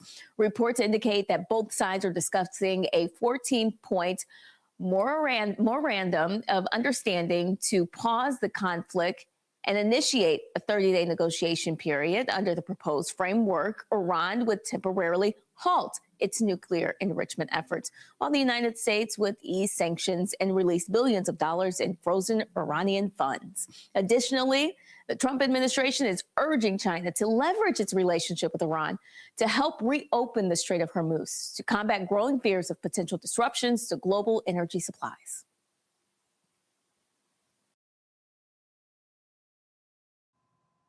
All right, Brittany, I appreciate it. Folks, don't forget, watch the Breakdown of Brittany Noble every single day at noon Eastern right here on the Black Star Network. Again, noon Eastern on the Black Star Network. All right, going to a quick break. We come back. Well, remember, former Oklahoma State Representative Donald Ross, a champion of civil rights, who passed away yesterday. You're watching Roland Martin Unfiltered on the Black Star Network.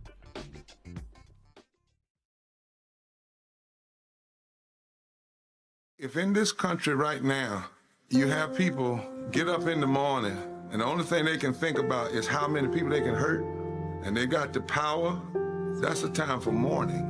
For better or worse, what makes America special, it's that legal system that's supposed to protect minorities from the tyranny of the majority. We are at a point of a moral emergency. We must raise a voice of outrage. We must raise a voice of compassion. And we must raise a voice of unity. We are not in a crisis of party versus party. We are in a crisis of civilization, a human rights crisis, and a crisis of democracy itself.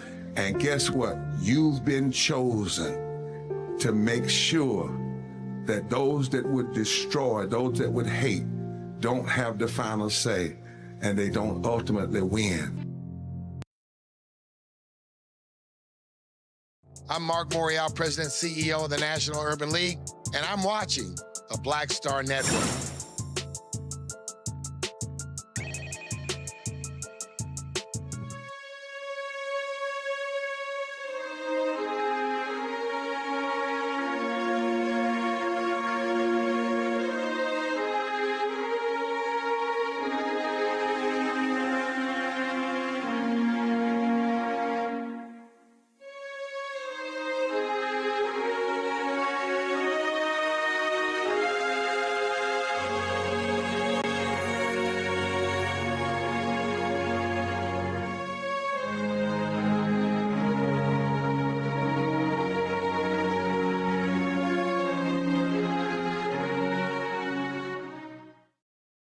Former Oklahoma State Representative Don Ross, a champion of civil rights during his decades-long career in public service, passed away at the age of 85. Yesterday, I got a phone call from his daughter and a text message from his son and letting me know that he passed away.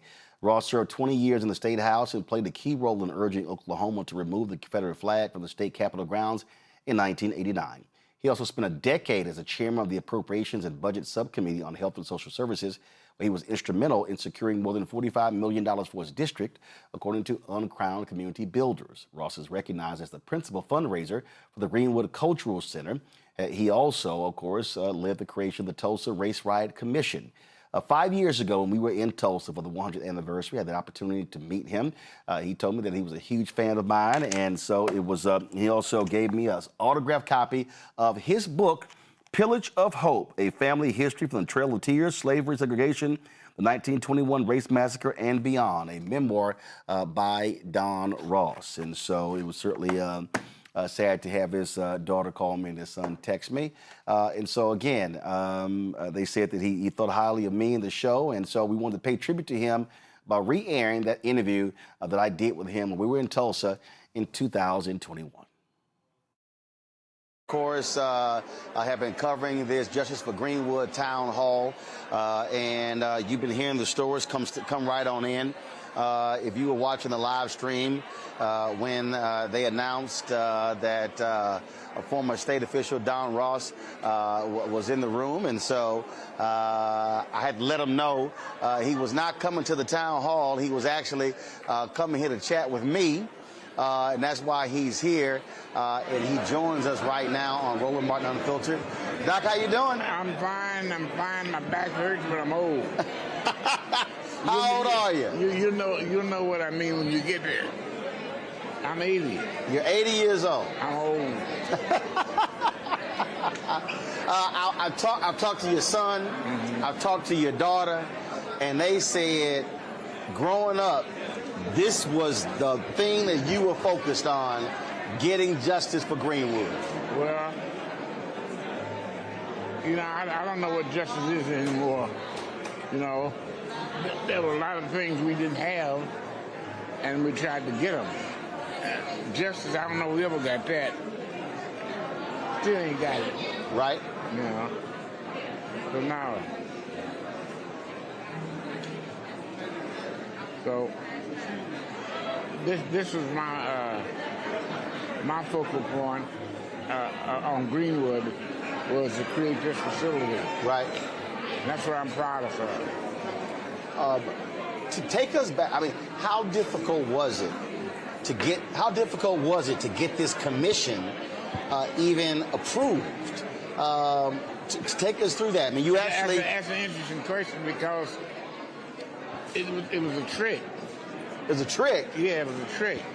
See, in the legislature, they don't give you half of what you want, but they'll let you study it. All I wanted was a study, because I could open the door from there. Right. So when I presented that I demanded this, and this, they said, no, we'll give you a study door. And so it all came out of the study, you know. But that was part of my plan. I've been there 20 years. I know what they do. Right. It's like game recognized game. Yeah. Now, when you were in the legislature, how many other African Americans were there? 5. It was a total of 5 of y'all. Let me count them. 1, 2, 3, 4, 5. Yeah. Had to be a little lonely. Huh? Had to be a little lonely. Oh yeah. Oh yeah. They isolated us. They treat us like stepchildren. You know. Sometimes they make you not like white people. I mean, the way they treat you. They just don't. They never treat us right. What do you make of... So first of all, I've heard people who not here don't know. Has the state of Oklahoma or the city of Tulsa ever actually formally apologized for what happened in Greenwood? That's the interesting thing. During the anniversary, I forget which one, we had all these politicians on stage. The governor was there, the U.S. Senator was there, Bourne, and all of them, and they're all talking about what a great job I was doing. I said, well, I haven't done anything because I hadn't been able to provoke you into an apology for what you haven't done. So it took a number of years for them to apologize for what they did to my community. Mm-hmm. I still haven't forgiven them. I'm still a little bit bitter. I hope it didn't detect it. You say you're still bitter. Why? Yeah. Well, there's so much that could have been done, that should have been done. But white people and some of the black lackeys hid behind that. And we never did get done what we could have gotten done here. You know, there's still some work that should have gone on in this building that will never be done now. Mm-hmm. You know, so yeah, I'm a little bit bitter. How do you feel about, you know, City of Tulsa builds this $30 million museum, Greenwood Rising? You know, they are trying to create this sort of this tourist thing around Greenwood. And, you know, you got the lawyers and fighting for the survivors and the descendants.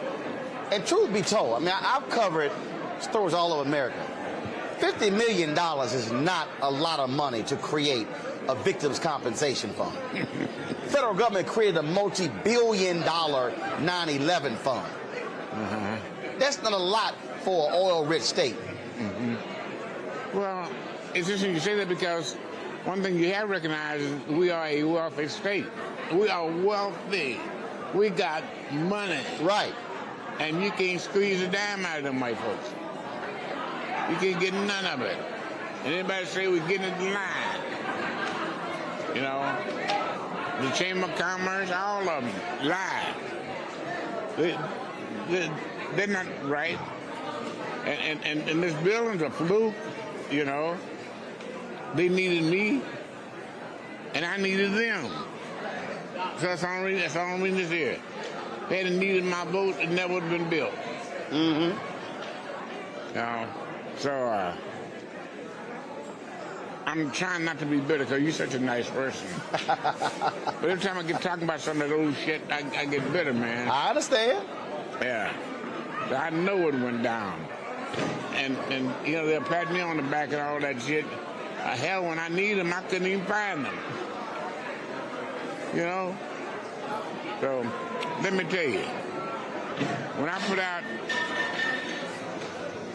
put out the call for reparations, not one sorority, not one fraternity, not one church or any group stood with me. I stood by myself. By myself. And as soon as it looked like I was going to get some attention, everybody was for it. They come out of the woodworks, man. So I'm glad I retired, but I'm still a little bit bitter at my community. Right. You know? So we could, we had them. We could have got a hell of a lot more if we could just band it together. But that just ain't, I know it's not just Tulsa, that's everywhere. Right. That's just us. Well, because there are folk, there's a lot of folk who's scared. Look, I mean, look, people come up to me and they're like, man, Roland, did you really say that? I mean, you know, aren't you scared? I said, look, the white folks ain't giving me nothing now. I said, why am I going to be quiet in the hopes that I'm not going to get something tomorrow? Yeah. I said, hell, I might as well say something. Yeah. Then I actually might get something.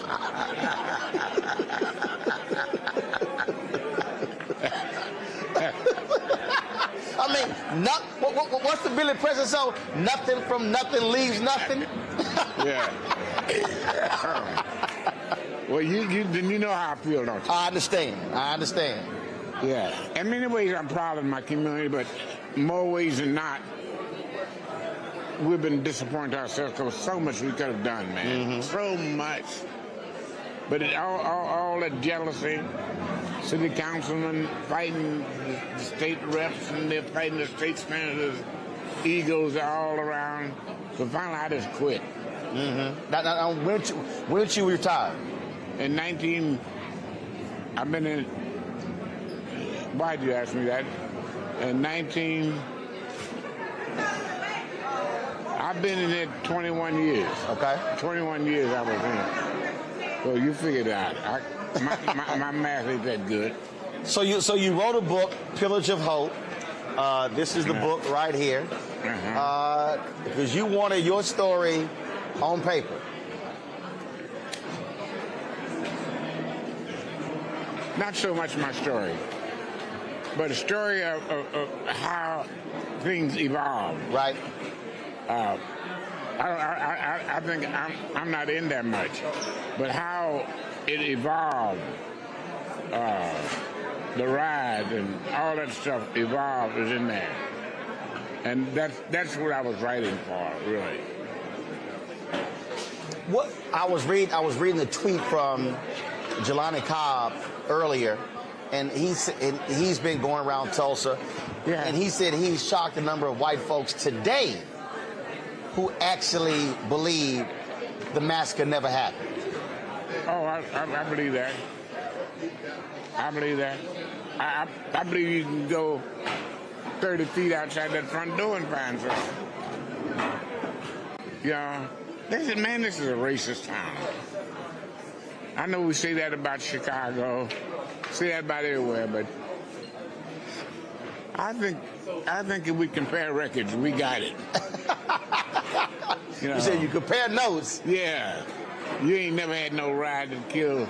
They say 300, could have been many 1,000 people. Right. Threw them off in the river and Samoan pitch and no. It's a tough town. I've run into a lot of young brothers. We've been here since Thursday, and I've run into a lot of young. Oh yeah, we've been. You might well move in. Yeah. We've been covering stuff all over. I've run into a lot of young brothers and sisters.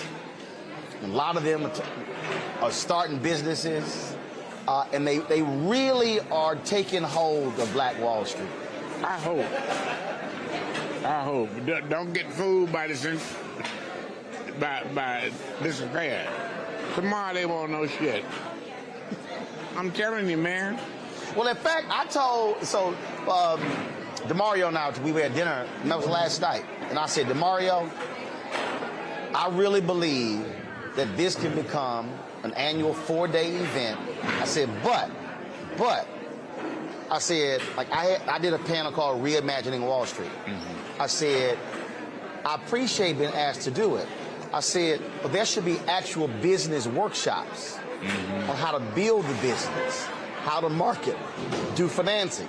I go to a lot of business conferences, but this could really become an annual 4-day deal that is a grassroots business conference, teaching our folk how to build and sustain businesses. They started off well. Then Black Eagles got in the middle of it, and I just quit. I saw it. No. I mean, I didn't knock it or anything. I just got away from it.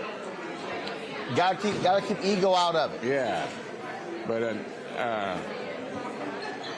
man, I love my community. Don't get me wrong. I got you. I know how you feel. But I just don't know what can. Oh, I get black folks who come on my YouTube channel, dogging me, talking to me, you not down for black people. And in fact, I had some cats yesterday yelling and screaming, you a disciple of the white man. And I laugh, and I just tell them, you young and dumb, just move the hell on. Yeah. You know, I don't want to sit here and worry about these fools, because I know the folk who I've talked to, who've impacted, who we've helped. And so it's going to always be a new fool. Yeah. I just kind of said, when I became ill, I just kind of stayed away from everybody, because I don't want to argue anymore. Right. Man, you don't know. I spent 20 years arguing with these Negroes. Oh, yeah, you would know. I do know. I do know. I was trying to hide it from the white boy, but it's too late. He black. Oh, really? Man, you could pass. Lord, Lord. But I don't know. I don't want to leave a negative. If you ask me, am I proud of the facility? Oh, absolutely. Because I pretty much single-handedly did this. Tell you how cold-blooded my people are. I hid the funding of it for 8 months until I got it all locked down. Really? Yeah. They want to make this a gym. I got a gym across the street. Got a gym over there. Every time we get open space, they want to put some goals up and shoot basketball. Man, we got about 5 gyms I know about. Yeah. So you hid the money? I hid the money. They didn't know what was coming up over here. Me and Senator Horner. When they found out about it, it was half-ass built. Yeah. We hired our own architects, the whole bit. But they were, I mean, tell them what this would have been if I turned them loose for a community meeting. So you kept it quiet, kept it to yourself? Silent. Nobody knew. They kept seeing stuff going on, so I wonder what that's going to be. I said, man, I don't know. Man, you got to know these brothers, these are co-brothers. And we had a couple of brothers, and I ain't going to call their names because they might be on TV, but they cut my throat every chance they got. Every chance they got. You know, so I wasn't about to let them have an edge on me. But then all of a sudden it get built, and you sat back and said, see, I told y'all I was going to do this. How'd you know? I could tell. Yeah. I picked it up in your spirit. Well, now, shit, I can call their name, Jack Henderson and what is the other boy's name? Oh, I forget his name. I'll think of it. Yeah, it was 2 of them that fought me down the line, man, lied on me. Man, we got a chance. And on my mama's grave, we had a chance to get $30 million. Really? To develop this whole area. The 2 black city councilmen killed it. Are you serious? My mama's in her grave, and I hope she come up and die again. The 2 black, not the white ones. White ones for it. Wow. Cold town, man. Jack Henderson and what's the other boy's name? I guess angry with him, I forget his name. then he just got beat by that girl, the city president now. Mm-hmm. Yeah, that was wonderful. Well, see, I know she's something because she keeps her gun on her hip. Oh, does she have a gun? Oh, she stood up in here. Vanessa had a gun. She's not on. She said, I don't go nowhere without my gun. Well, she's special. She a bad sister. Yeah. And the boy we beat is one of the guys always after my ass. Mm. But it's a cold town, man. Cold town. And it has so much it could be proud of. But our leadership, including me, we're so thin, indifferent. Mm-hmm. I can include me in that because I'm tired now. No, but no. Yeah. No, listen, let me be real clear. But you did your job. When I'm on the board of National Association of Black Journalists, we went after CNN. They had no black top executives. Mm-hmm. So I called Bernard Shaw, longtime anchor at CNN. And this is what he told me. He said, Roland, every generation has had to do their part. It's now your time. Mm-hmm. So you ran the race. Mm-hmm. You passed the baton. Yep. And You ain't supposed to run the race forever. Thank you for saying that. Because even my kids ask me, Daddy, why don't you go do this? You got a name. I ain't got no name. You know, I did what I was supposed to do. And now I'm through. You do something. Right. You know, that's my kids I'm talking to. Right. They won't demand to me before they demand themselves. Mm-mm. Yeah. No, my parents are 74. They did their job. That's right. That's right. So I'm not as bitter as I appear to be, but I'm also not very comfortable. Mm-hmm. You know, because you know what it could have been. Oh God, man! And that's what. Yeah. And I know how that feels. I ran the Chicago Defender, and I knew the vision I had. Mm-hmm. And I was adding podcasts and magazines, and we were going to do events. And they came to me and they were like, "What's?" And here you had this historic black newspaper. And I was, and I'm talking about. I mean, I had the vision, and I said, "Man, look, these are all black millionaires." I said, "Look, if y'all would just get out my way and let me do what I've been trained to do, this is going to be one of the biggest black-owned media companies in the country." I told them. They sat there and said, "We just want to be a small community newspaper." I said, "I got to go." Yeah. I left.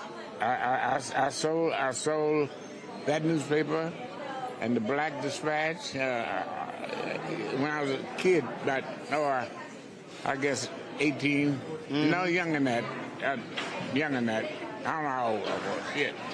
I've been gone 14 years, and it still hits me what could have been. You know what I'm talking about? I'm telling you. Look, I've done a lot of other things. I got my own company now, but I'm sitting there like, if y'all would just gotten the hell out of the way and just let a young brother do what he was destined to do, what it could be for our people. They were jealous of you. They were jealous of you. You had the vision and the energy. And I'm telling you, I know it because I feel that's the way they treated me. You know, you had the vision and the energy to do it. Right. You were creative. Right. Yeah. All right. What are you? Last question for you. What would you just visually? What would you like or hope for this place to look like in 20 years?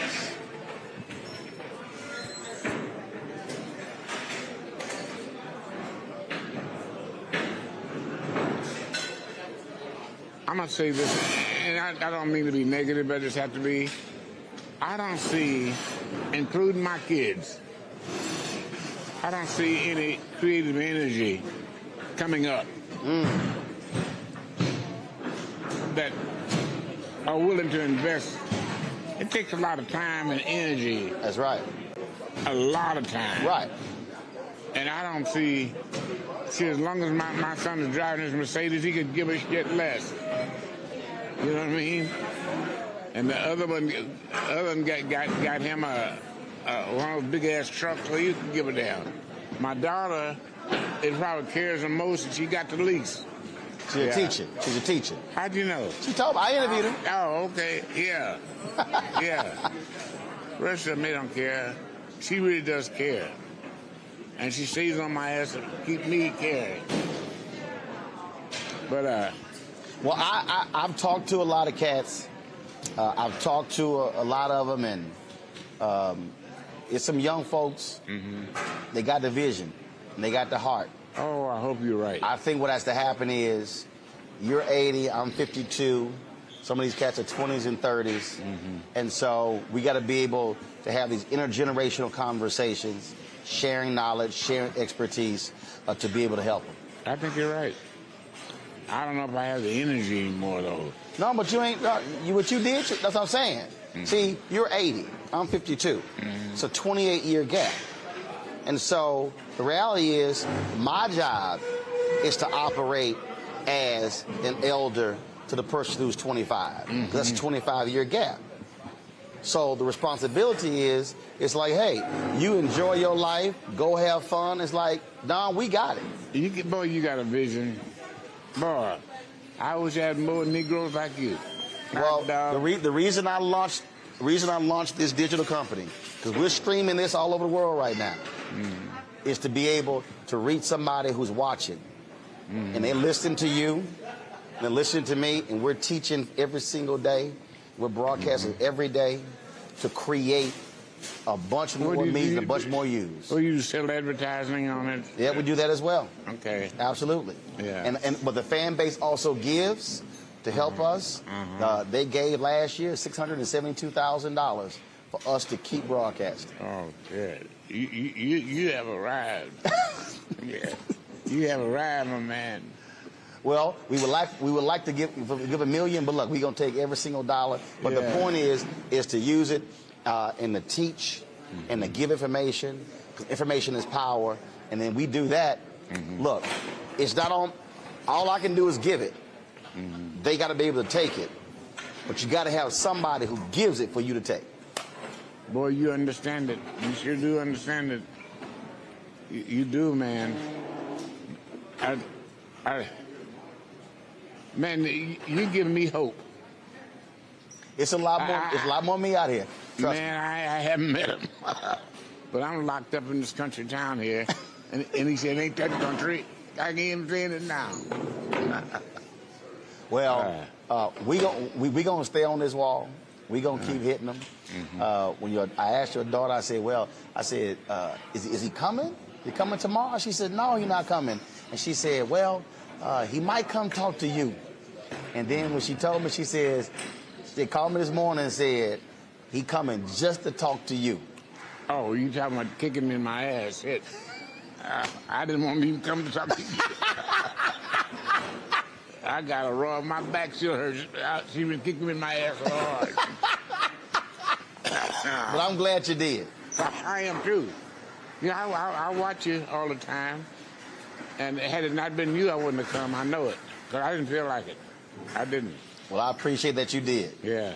And I'm glad that you signed the book. Yep. I'm definitely going to read it. And let me touch my man's hand. Yeah. All right. He lives here. He's a videographer here in Tulsa. We hired him. Have we met before? What do you do? He's a video guy. Oh, okay. And he's on my team from D.C. Oh, yeah. The big shots there. He's on my team from D.C. Okay. Hey, Team D.C. Yeah. Well, I'm going to ease him out of here, good friend. Let you go do what you got to do. Everybody who's watching, the book is called Pillage of Hope, A Family History from the Trail of Tears, Slavery, Segregation, the 1921 Race Massacre and Beyond. Memoir by Don Ross. Don, brother, I appreciate it. My pleasure. My pleasure. I appreciate it. Y'all can take him away. Yeah. Your chariot awaits. Well, I was wondering who's gonna be long-winded, you or him. He 80, but he still go. Dragging here, kicking and screaming. He told me. He said his back still hurting because y'all dragged him here. I appreciate it. You be well.